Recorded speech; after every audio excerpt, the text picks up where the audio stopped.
জয় মা মনসামায়ের জয়। মা গো, আজ বৃহস্পতিবার, এই বৃহস্পতিবার দুপুরে আমি শতকোটি প্রণাম জানাই। ভক্তরা দেখুন, একজন ভক্তের বাচ্চা হচ্ছিল না, সন্তান হচ্ছিল না। উনি দিল্লি থেকে মানসিক করেছিল, মাকে শুধু একটা কথাই বলেছিল, আমাকে একটা ছেলে বা মেয়ে দাও মা। তো মা এতটাই কৃপা করেছে, একসঙ্গে দুটো সন্তান দিয়ে দিয়েছে, যমজ ছেলে এবং একটা মেয়ে। সেটা নিজের চোখে দেখুন আর নিজের কানে শুনুন। এটা আমার ভয়েস, পরে একটা ভিডিও আছে সেটা ভক্তের ভয়েস।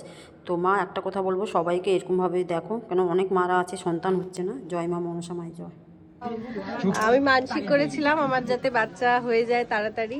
আমার বাচ্চা আসতে সমস্যা হচ্ছিল, ঠাকুরের কাছেই মানত করেছিলাম। আর কিছুদিন আগে পুজো হওয়ার আগে পুজো দিয়ে গেছিল আমার শাশুড়ি মা। হ্যাঁ, আগের দিন পুজো দিয়ে এসেছিল। আমি মনে মনে চেয়েছিলাম যে একটা ছেলে একটা মেয়ে হোক, তো সেটাই হয়েছে। মায়ের কাছে যেটা চেয়েছিলাম সেটাই হয়েছে, তাই পুজো দিতে এসেছি। আজকে জমজ হয়েছে আপনাদের টুইনস? আজকে হ্যাঁ, আজকে হয়নি, হয়ে গেল 6 মাস। আমি আজকে পুজো এই যে দুজনকে একসাথে কোলে নাও। মানে আপনি একটা ছেলে একটা মেয়ে চেয়েছিলেন, একটা ছেলে একটা মেয়ে চেয়েছিলাম। এটা ছেলে এটা মেয়ে। জয় কতদিনের মধ্যে মানত করার পর? মাসখানেক হয়েছে। মাসের মধ্যে জয় মা মনসা। জয় মা। জয় মা বিশ্বরী।